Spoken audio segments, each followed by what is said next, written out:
Shalom saudara-saudara yang kekasih, bersama dengan saya Pendeta Ram Kenny.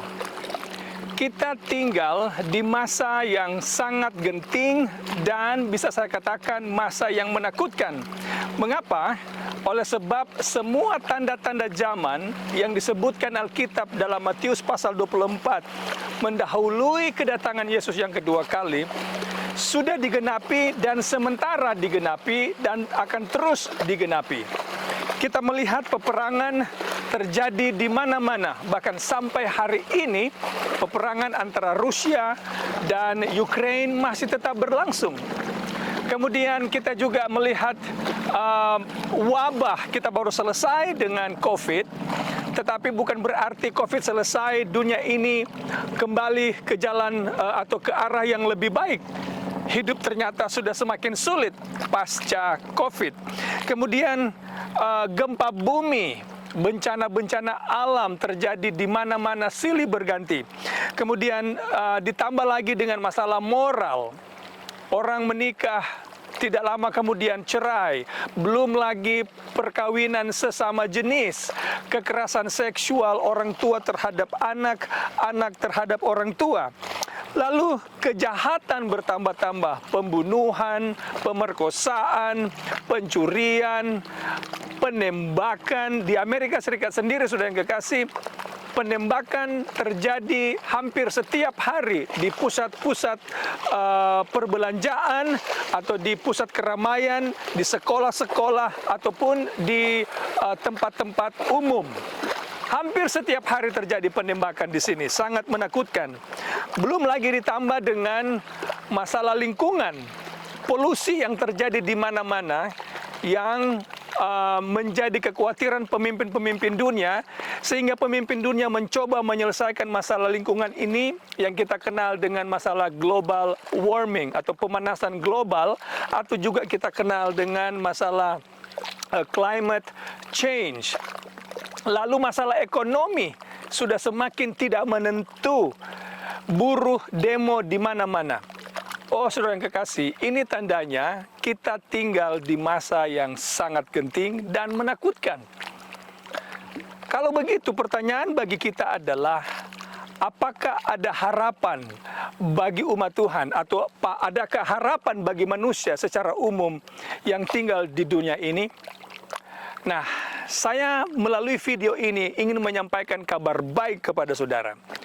Kabar baik kepada dunia ini kita temukan di dalam kitab Wahyu pasalnya yang ke-14. Kita akan baca ayat 6 dan ayatnya yang ke-7. Pasal ini dikenal dengan pekabaran 3 malaikat kalau kita baca mulai dari ayat 6 sampai 12. Tapi dalam video ini kita hanya akan membaca sampai ayat 7 saja. Wahyu pasal 14, 6 dan 7.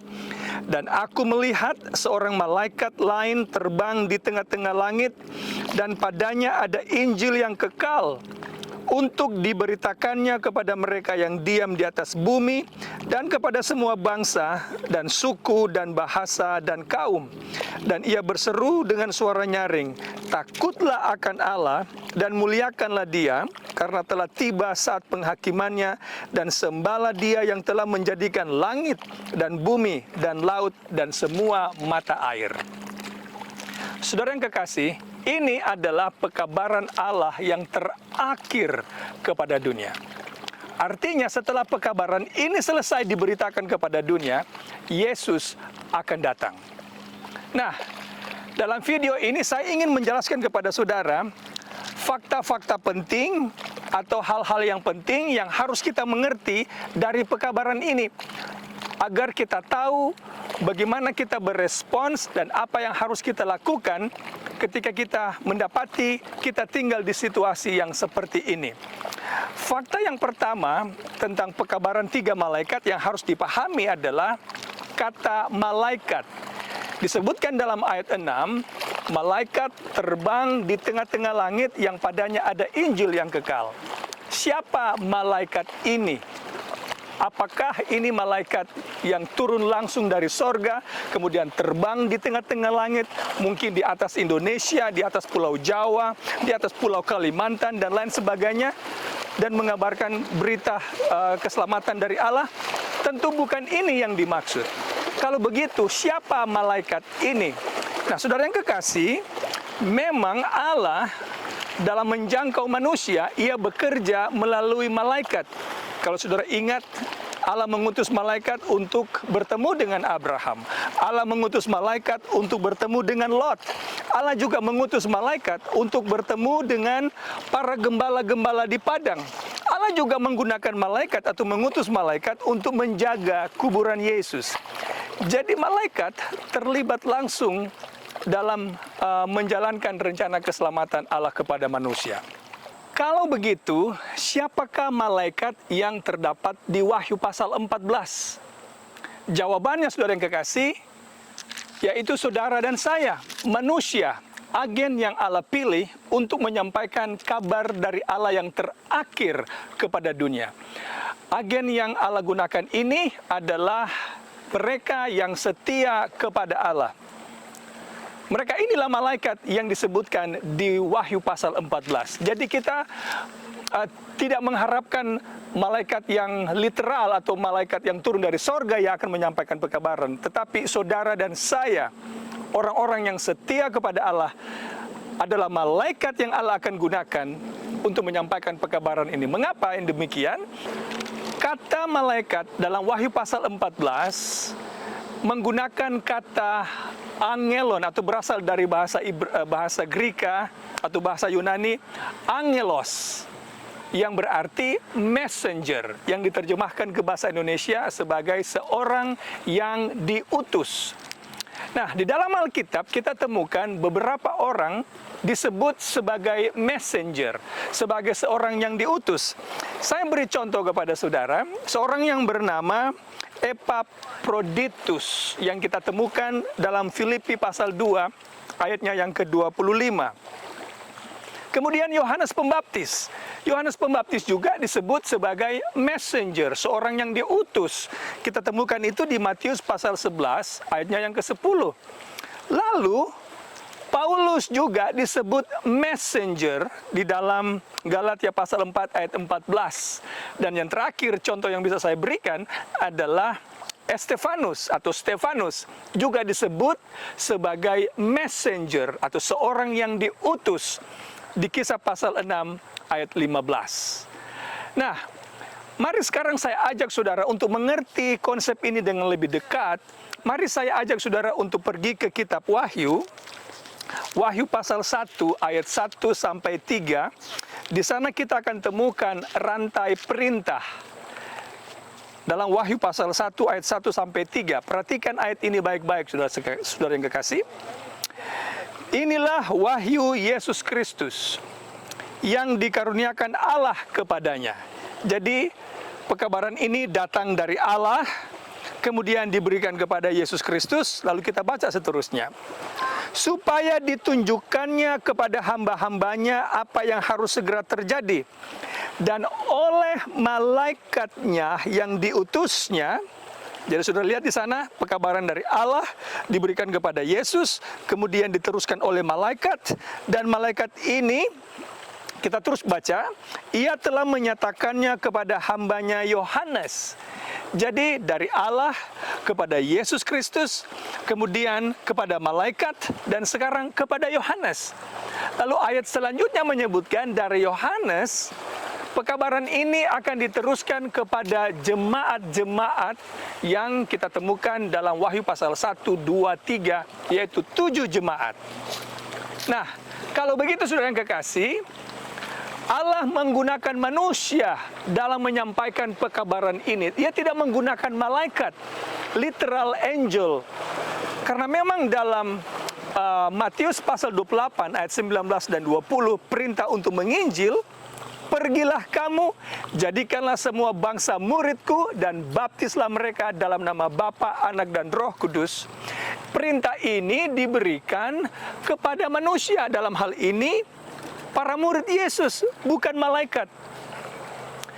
Jadi, kata malaikat di Wahyu pasal 14 adalah saudara dan saya, orang-orang yang setia kepada Tuhan, yang Tuhan akan gunakan untuk menyampaikan kabar yang terakhir kepada manusia. Nah, itu fakta yang pertama. Nah, jadi kita sekarang lebih yakin bahwa malaikat yang ada di Wahyu pasal 14 bukanlah malaikat yang datang langsung dari sorga, tetapi itu saudara dan saya. Nah, fakta yang kedua tentang pekabaran Wahyu pasal 14 yang dikenal dengan pekabaran 3 malaikat, fakta yang kedua adalah disebutkan malaikat ini terbang di tengah langit. Nah, kata langit dalam ayat ini harus kita mengerti dengan baik. Saudara yang kekasih, segala sesuatu yang datang dari atas atau dari langit, itu selalu datang dari Allah. Masih ingat di Wahyu pasal 18 ayat 1 disebutkan malaikat datang dari langit atau turun dari langit. Dari Allah.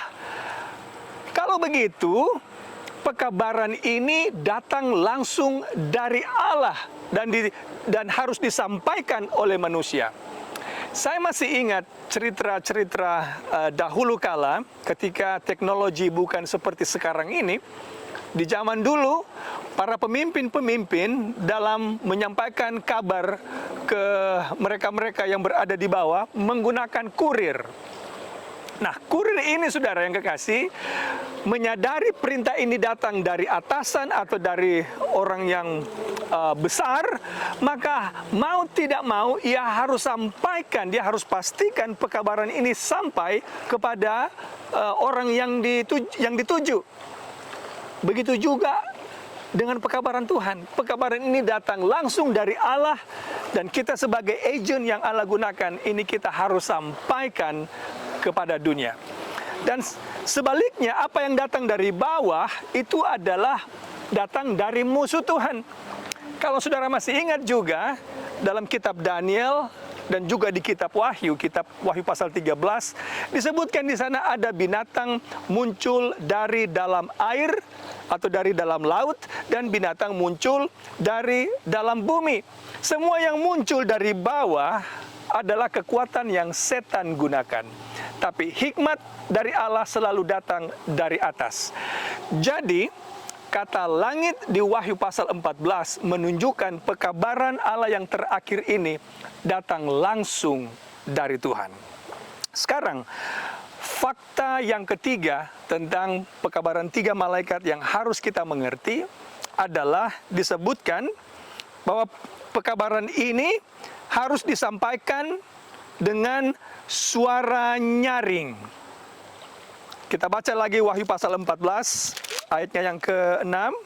Aku melihat seorang malaikat lain terbang di tengah-tengah langit dan padanya ada Injil yang kekal untuk diberitakannya kepada mereka yang diam di atas bumi dan kepada semua bangsa dan suku dan bahasa dan kaum. Lalu dengarkan ini, saudara yang kekasih. Dan ia berseru dengan suara nyaring. Nah, suara nyaring ini datang dari bahasa Yunani, bahasa asli Alkitab Perjanjian Baru, megafone, yang diterjemahkan ke bahasa Inggris megaphone. Dan megaphone ini yang banyak digunakan orang sebagai pengeras suara. Kalau seseorang menggunakan megaphone, orang-orang yang ada di sekitar itu, di tempat itu, pasti mendengar dengan jelas. Jadi apa maksudnya, saudara kekasih? Agen Tuhan, umat-umat Allah yang setia, dalam menyampaikan pekabaran 3 malaikat yang dicatat di Wahyu pasal 14, haruslah dinyatakan atau disuarakan dengan nyaring. Tidak boleh pelan-pelan, harus kuat-kuat, tegas, jelas, dan tidak boleh ada yang dikurang dan tidak boleh ada yang ditambah. Mari kita baca Yesaya pasal 58 ayat 1. Kita pergi ke kitab Yesaya pasal 58 ayat 1. Apa kata firman Tuhan dalam ayat ini? Serukanlah kuat-kuat, janganlah tahan-tahan.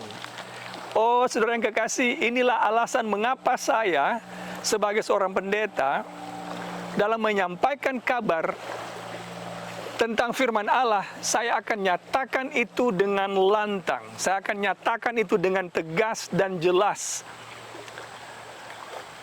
Tidak perlu ada yang disembunyikan. Karena Allah meminta kita untuk menyampaikan pekabaran ini kepada dunia, memberi kesempatan kepada orang-orang zaman ini yang hidup di dunia ini untuk mengambil keputusan. Apakah entah menerima atau menolak pekabaran Allah. Jadi, suara nyaring artinya harus disampaikan dengan kuat dan jangan ditahan-tahan. Itulah yang harus dilakukan oleh umat Tuhan dan sementara dilakukan oleh umat Tuhan. Fakta yang keempat dari pekabaran 3 malaikat ini adalah disebutkan malaikat itu terbang di tengah-tengah langit. Tidak disebutkan malaikat itu jalan atau berlari, tapi disebutkan malaikat ini terbang.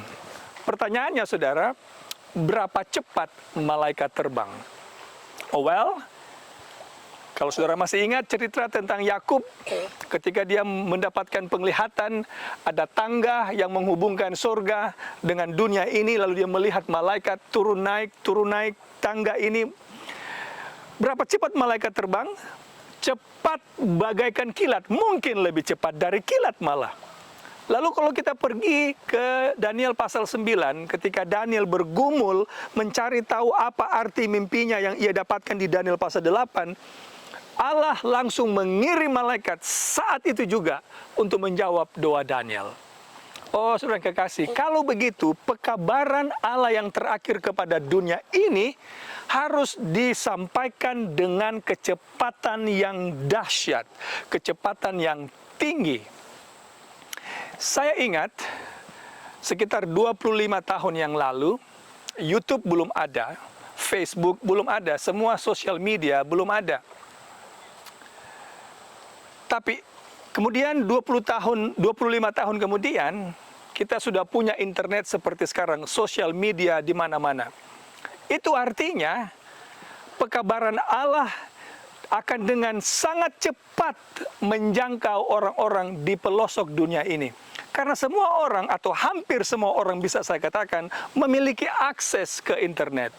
Mereka nonton lewat Facebook, lewat YouTube, dan pekabaran ini masuk bahkan ke rumah-rumah orang yang tidak pernah mengenal nama Yesus sekalipun. Pekabaran itu akan masuk ke rumah mereka dan mereka diberikan kesempatan untuk memilih menerima pekabaran atau menolak pekabaran dari Tuhan. Nah, itulah 4 fakta yang penting yang harus kita mengerti tentang pekabaran 3 malaikat. Sekarang, apa pekabaran yang harus kita sampaikan? Ada 3 imperatif atau perintah yang Allah ingin kita sampaikan kepada dunia. Yang pertama, kita kembali ke Wahyu pasal 14. Yang pertama, takutlah akan Allah. Oh, saudara yang kekasih, takut akan Allah adalah sama dengan menuruti hukum Allah. Ada di mana ini dalam Alkitab? Well, mari kita pergi ke Pengkhotbah. Ke Pengkhotbah pasalnya yang ke-12. Pengkhotbah pasal 12, kita baca ayat 13.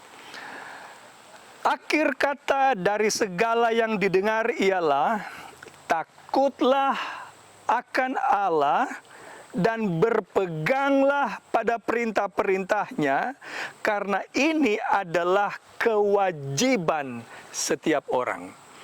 Konsep takut akan Allah tidak bisa dipisahkan dengan menuruti hukum-hukum Allah. Jadi pekabaran Allah yang terakhir yang disampaikan kepada dunia adalah memanggil dunia ini untuk menghormati Allah, untuk menuruti hukum-hukum Allah. Karena saudara yang kekasih, kenapa dunia kita ini kacau? Oleh sebab orang-orang kebanyakan menolak hukum Allah. Kalau semua orang menurut hukum Allah, saudara yang kekasih, bayangkan apa yang akan terjadi. Lingkungan di mana penduduknya taat peraturan akan lebih nyaman, akan lebih baik daripada tinggal di satu komunitas di mana orang-orang tidak taat peraturan. Akan chaos di sana, ya, kacau. Itu sebabnya Allah memanggil dunia, ayo kembali dan mari kita hormati perintah-perintah Allah lewat menuruti 10 hukum Tuhan. Itu pekabaran yang pertama. Pekabaran yang kedua adalah muliakanlah Tuhan.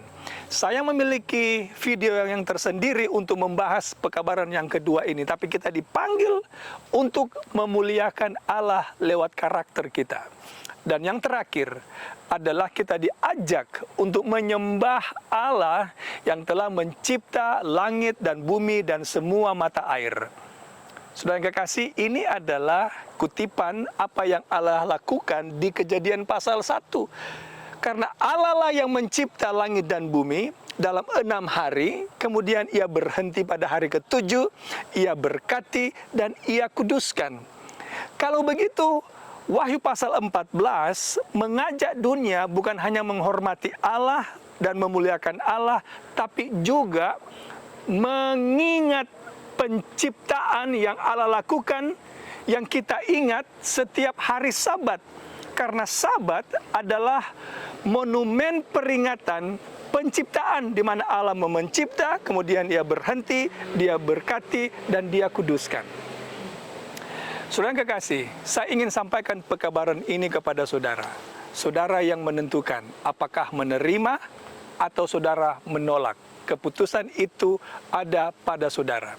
Tetapi saya mengencourage saudara-saudara sekalian, saya mendorong saudara-saudara sekalian, mari kita menunjukkan kecintaan kita kepada Allah lewat menuruti hukum Tuhan. Tuhan kiranya memberkati saudara sekalian adalah doa saya. Amin.